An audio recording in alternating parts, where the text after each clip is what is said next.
হচ্ছে সাগরিকা, আর সাগরিকার উল্টো দিকে ঠিক একটা চায়ের দোকান আছে। ওখানে আমি আর শুভঙ্কর এসে প্রায় চা খাই, এখনো যাচ্ছি চা খেতে। সব চা খাচ্ছি আমরা। এত সুন্দর হাওয়া দিচ্ছিল নদীর পাড়টায় যে মনটাই পুরো ফ্রেশ হয়ে গেল। কিছু দূর গিয়ে দেখলাম পেঁয়াজি ভাজছে। পেঁয়াজির গন্ধটা শুকে আর লোভ সামলাতে পারলাম না, তাই কিনে নিলাম। একটুখানি খাও, আমার থেকে না, আমি এতটা খাবো না।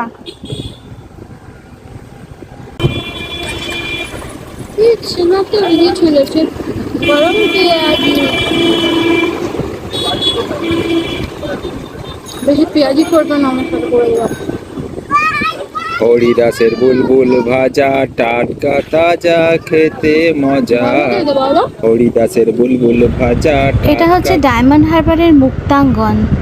বেসিক্যালি এটা একটি যোগা কেন্দ্র, আর একটা বিশাল রবীন্দ্রনাথের মূর্তি রয়েছে এখানে। ওয়েদারটা এত সুন্দর। ডায়মন্ড হারবারে বৃষ্টি হয়নি আজকে,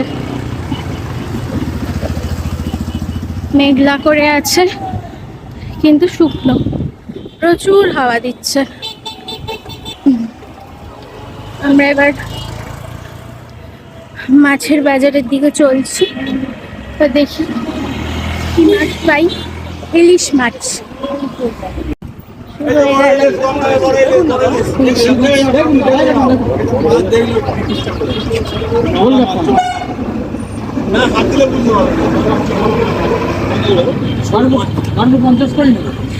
কত করে এটা? 1250 করে বল। গঙ্গর এখন মাছ দেখছে, মাছ বাচ্ছে। এবার কি কিনবে? আমার দোকানেই পাওয়া যাচ্ছে। এইটা দেখো চওড়া আছে, দেখো এটা পেটটা চওড়া আছে। এইটা হচ্ছে মাছের আর একটু নেবে, একটু লোটে নেবে। এটা হচ্ছে মাছের এবার বাজার শুরু।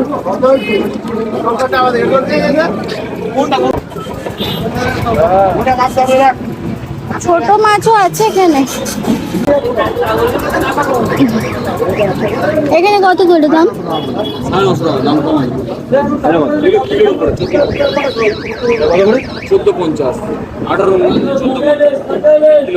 এটা 1 কিলোর ওপরে 1450। ও আরো শুরু হয়নি এখনো? আরো চলছে, মাছের সাপ্লাই কম আছে। কত করে বলতে? মাছ আর ওগুলো ওই